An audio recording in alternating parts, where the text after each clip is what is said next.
Hey everyone, Mr. Happy here, and welcome to Mondays with Mr. Happy, aka Mr. Happy Mondays, a weekly Q&A show where you ask me questions and I answer them. So for obvious reasons, it's been a few weeks since we've done this, so getting back into the rhythm of things, we will be having Mondays with Mr. Happy weekly again.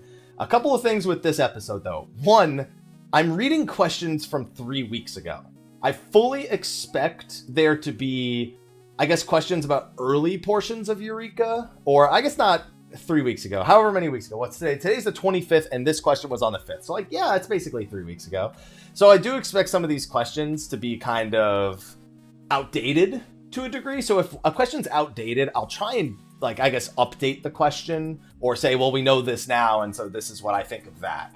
I just expect it to be that way because I assume there's going to be some 4.25 questions that are mentioned here prior to it actually coming out.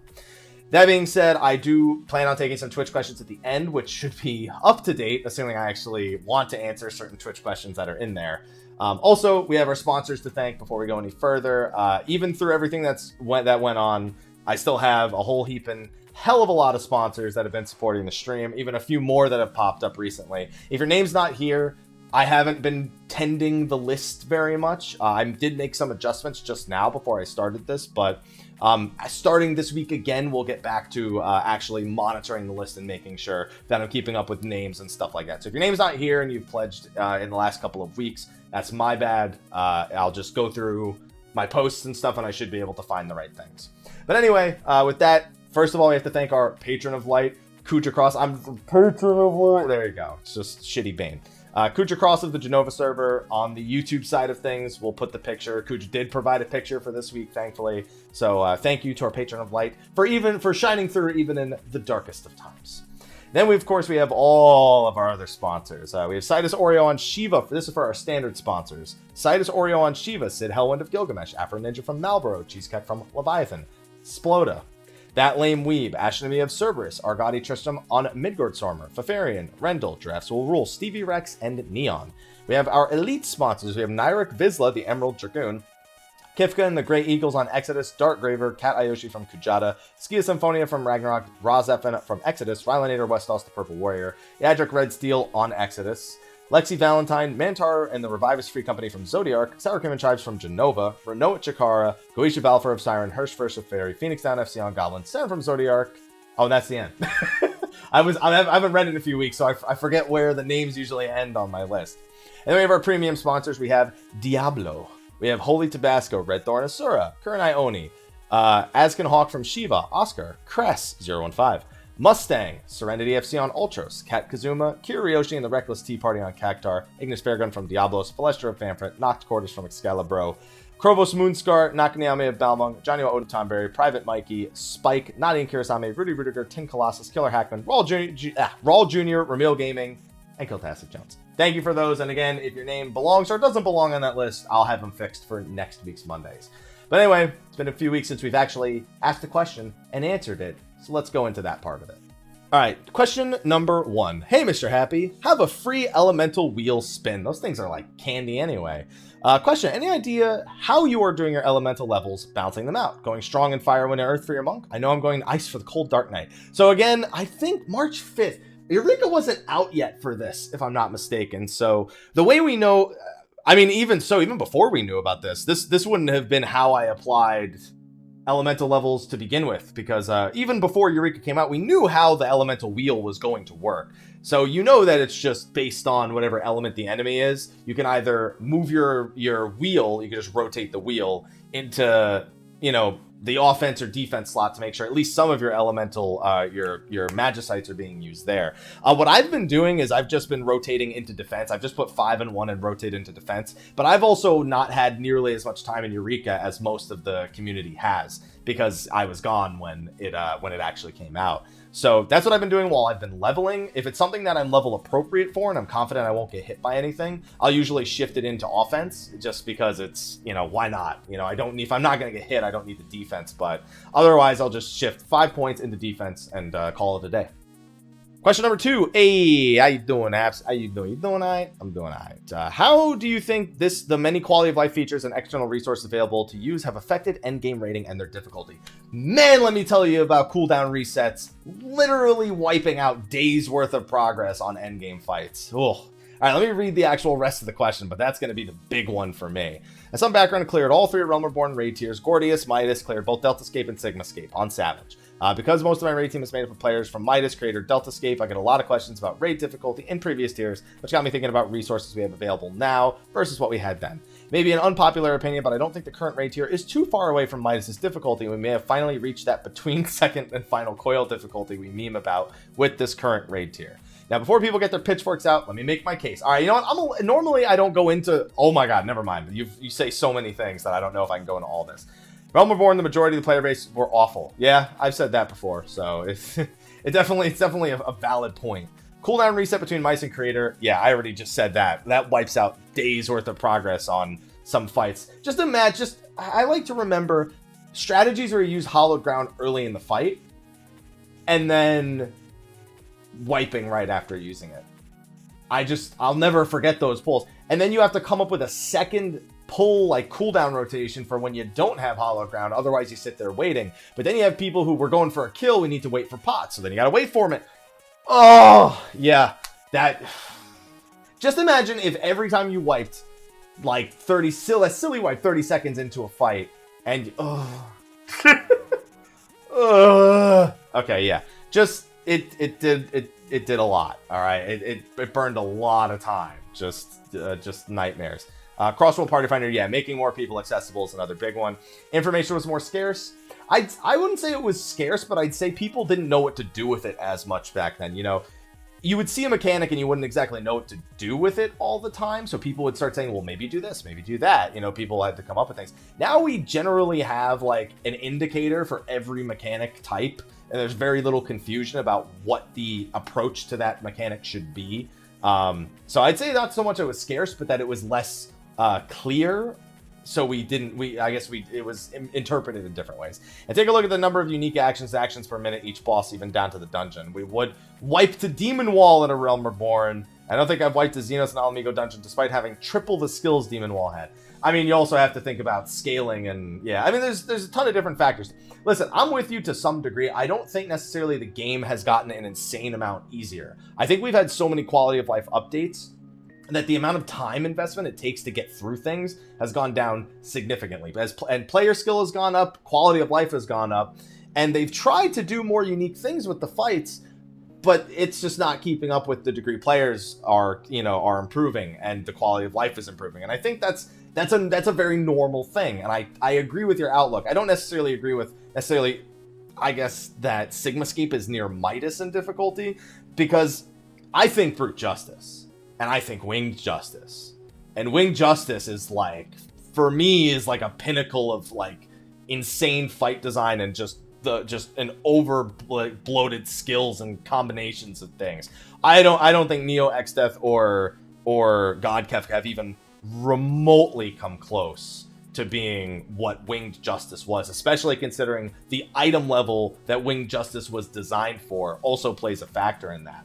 And then of course we have Ultimate here, so we actually should probably put Ultimate on its own pedestal as well, because I think Ultimate is also on that level where it's an insane, just different level from everything else.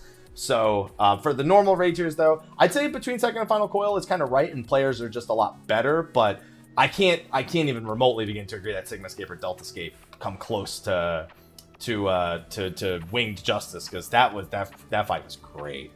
I love that fight. But I don't think anyone will pitchfork you.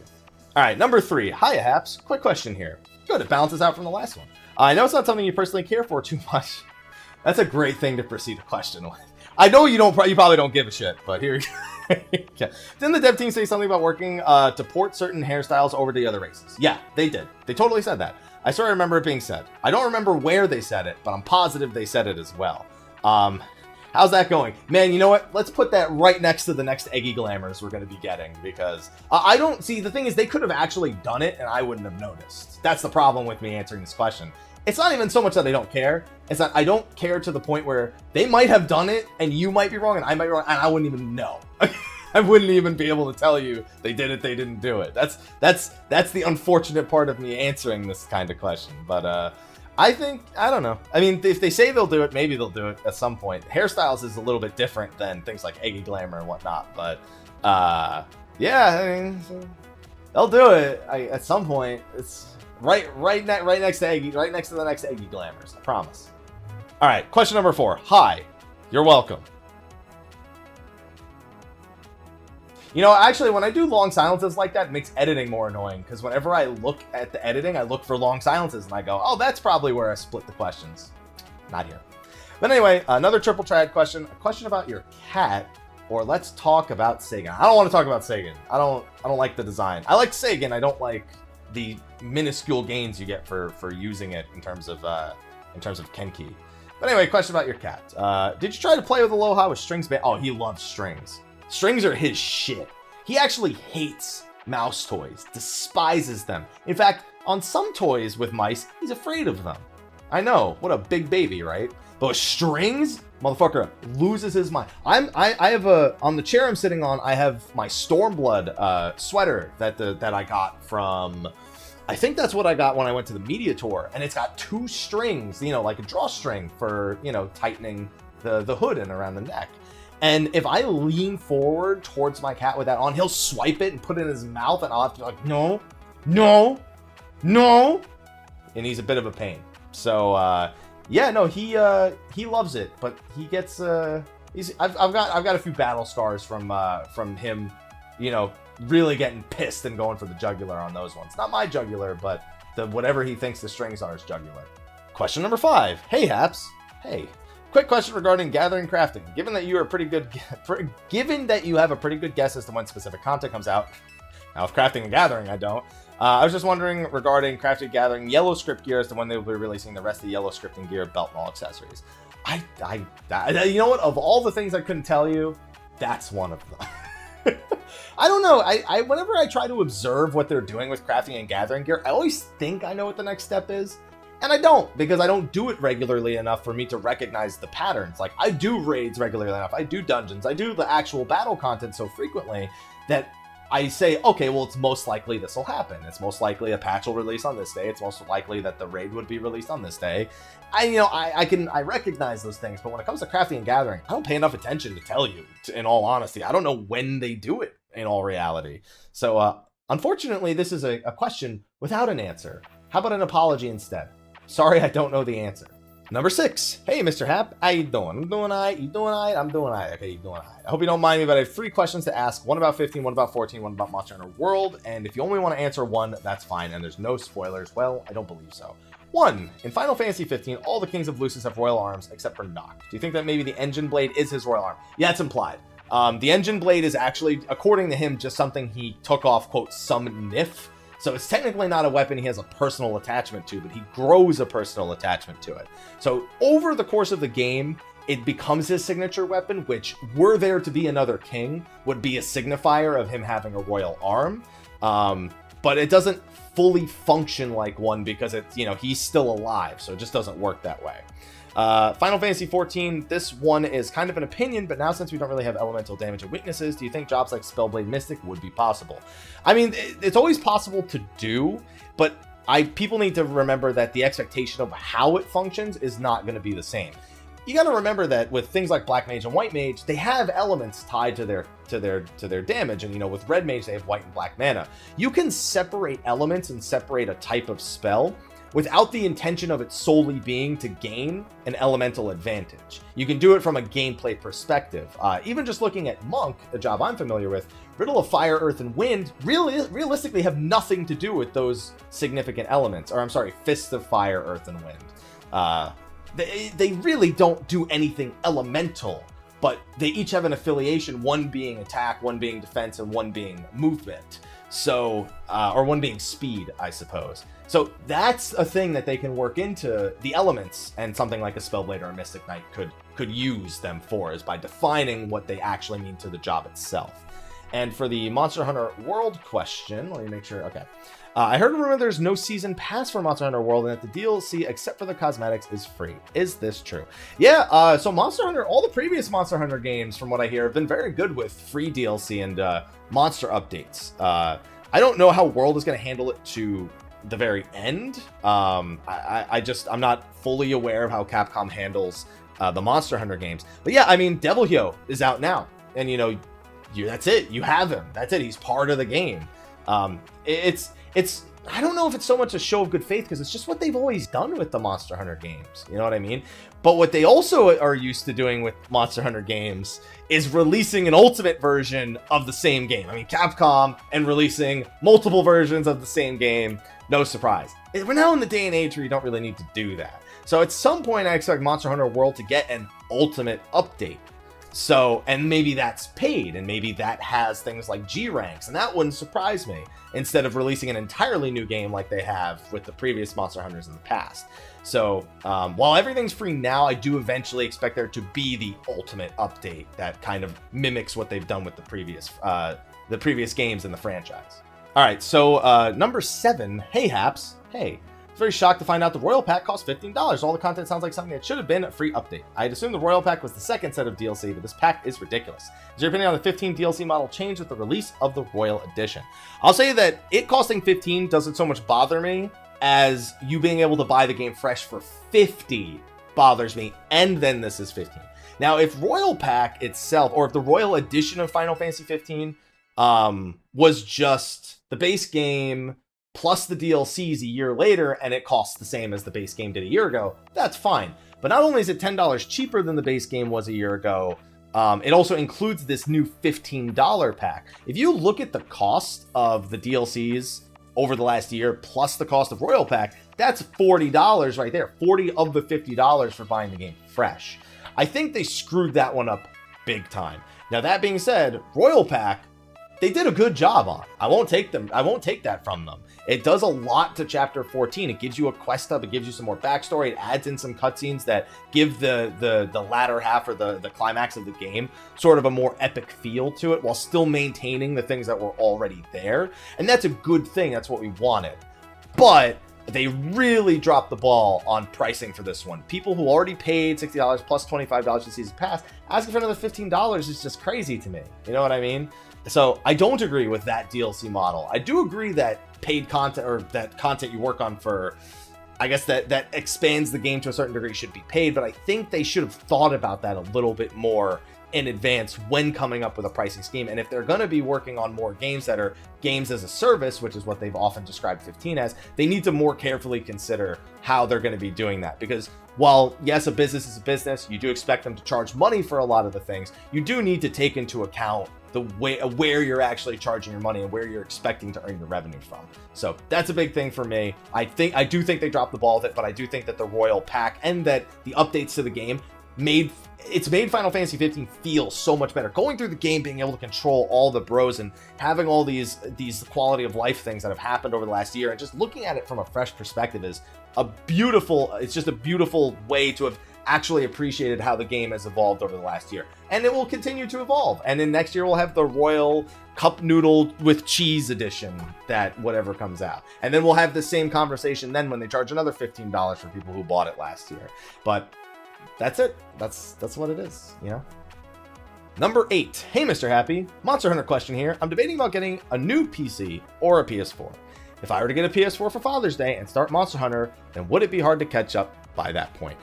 I wouldn't say there's really catching up in Monster Hunter, if that makes sense. A lot of people just kind of play the game at their own pace and hunt a few times a day. Some people hunt for 6 hours a day. It's not really a game where you're sitting there waiting to get caught up to other people.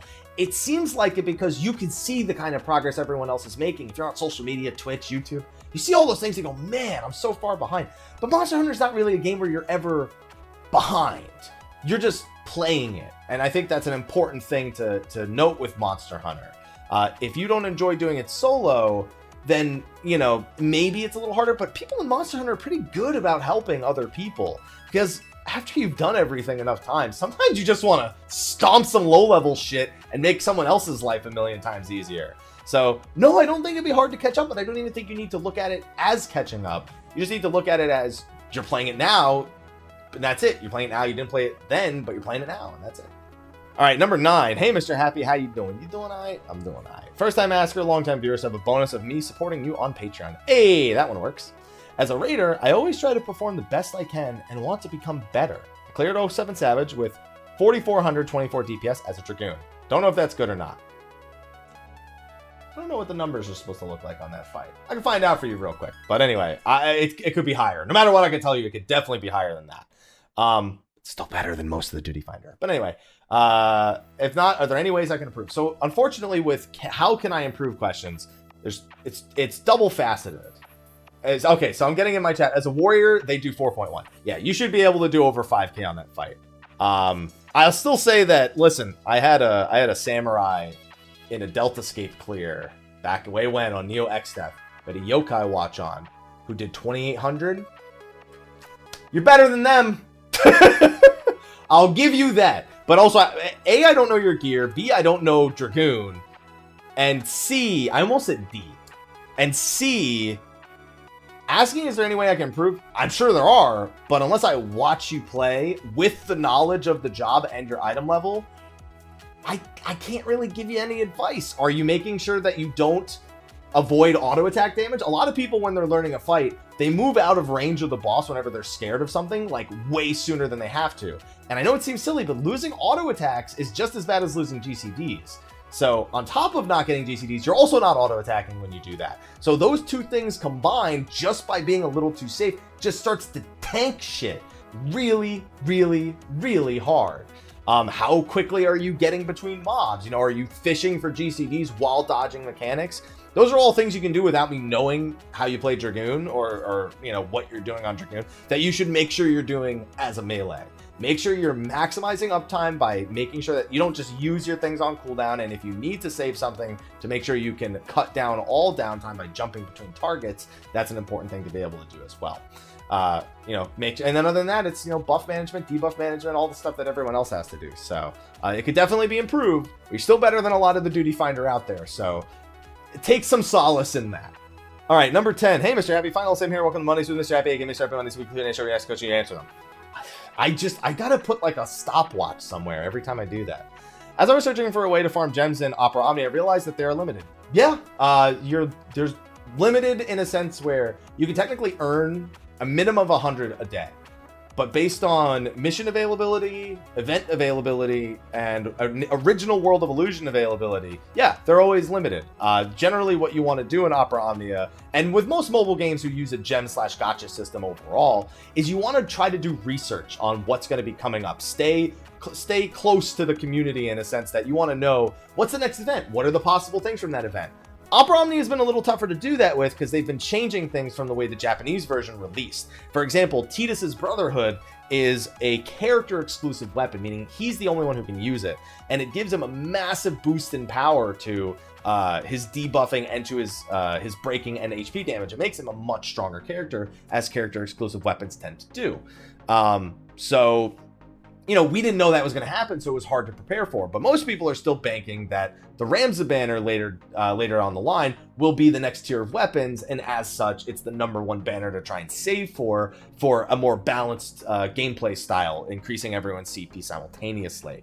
But it's just one of those things where you make a choice, and if the choice wasn't great, or the choice didn't yield you the kind of luck you were hoping, well, then you save up for the next chance to do it. With mobile games, very often, people will find ways to beat things without the most optimal set of armor and weapons. It was true in Record Keeper. You can find tons of videos of people doing a safe strat, a unique strat, something that works for them, something that other people have the gear for that you don't have the gear for, but then you found something you do have the gear for. And with Opera Omni, it's the same, especially some of the easier events. But it's going to depend. Certain things later on are going to work that way. Your advice is just to make sure that every opportunity you have to get more gems, whether it's leveling characters, the dailies, whatever, take them, because you want to save those gems up until the next opportunity comes for you to do some of those pulls. All right, number 11. Hey, Abs, how you doing? I'm doing all right. You doing all right? I'm doing all right.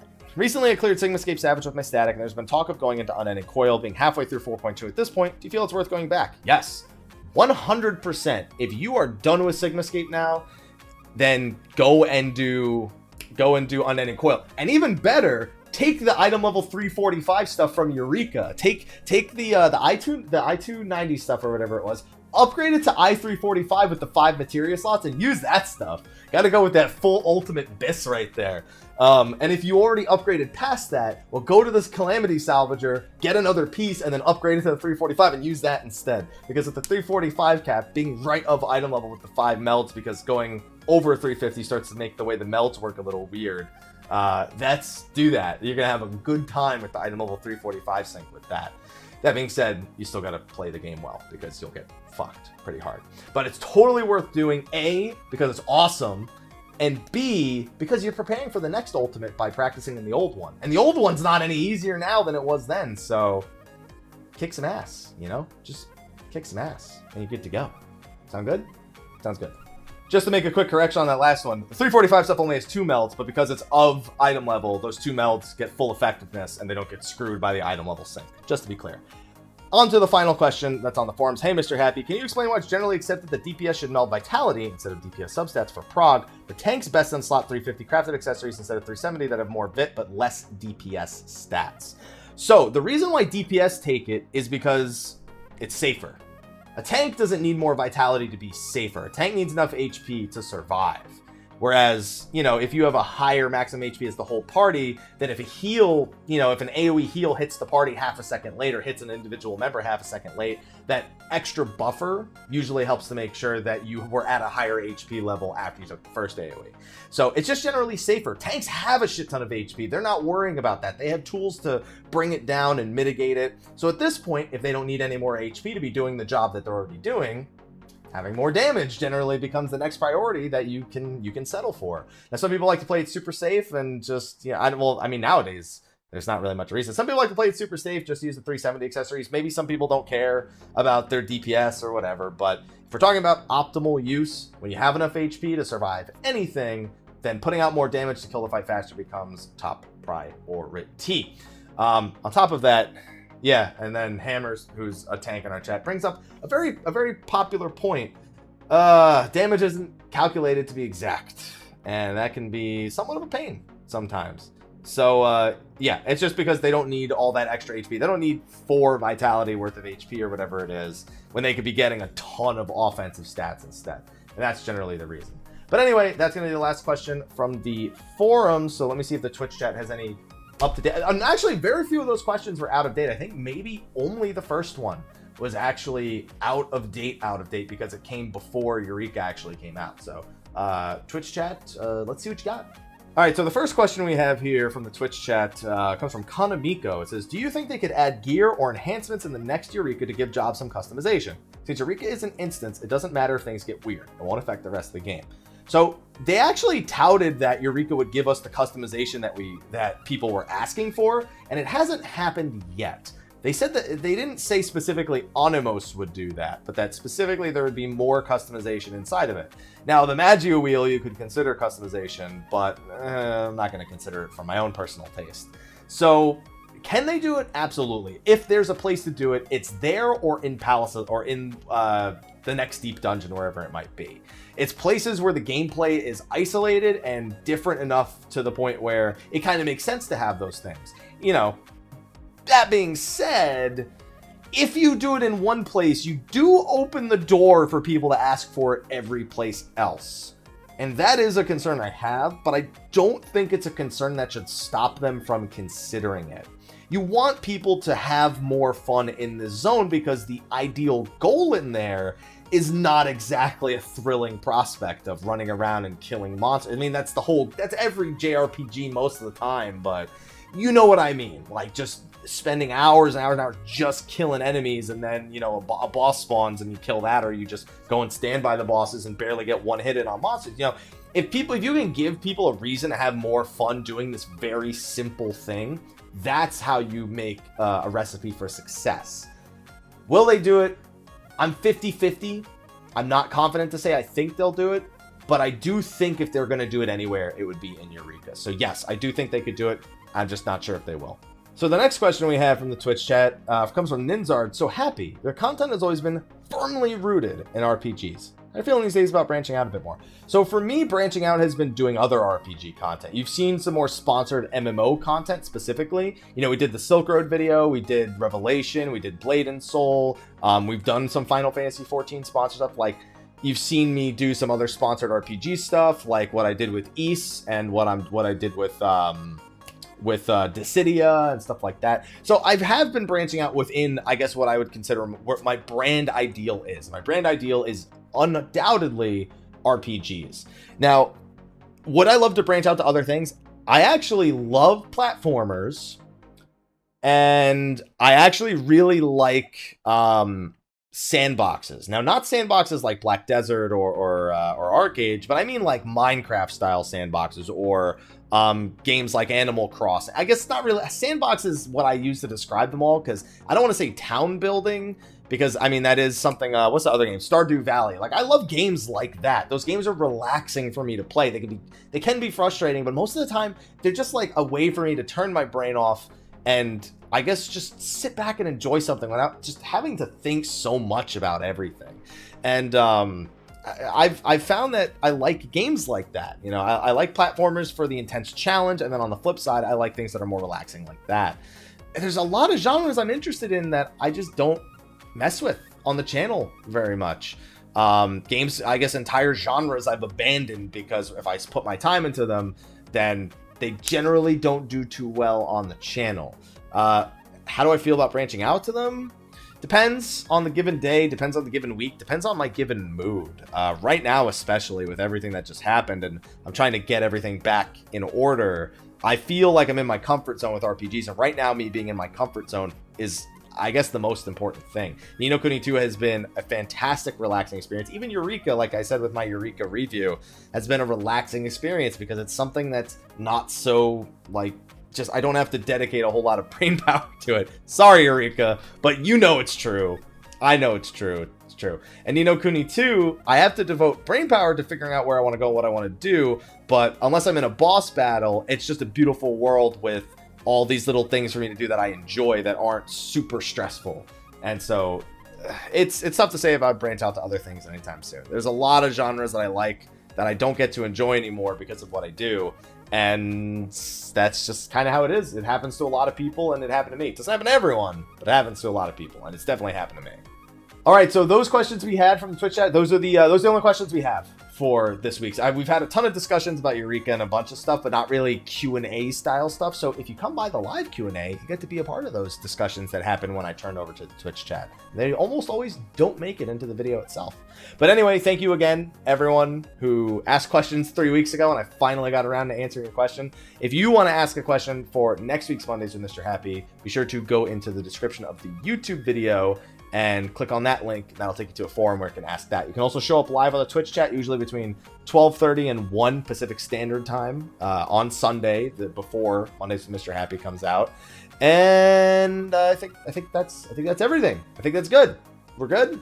All right, so I'm gonna wrap up this one, and then I'm gonna get to the gym, and then I gotta eat because I haven't eaten since like 7.5 hours ago. So I will see all of you, fine ladies and gentlemen, on YouTube. Later on Twitch, I'll be here for a couple more minutes. So don't you worry your little heads off, but I'll see you guys in the next one. Until then, take care.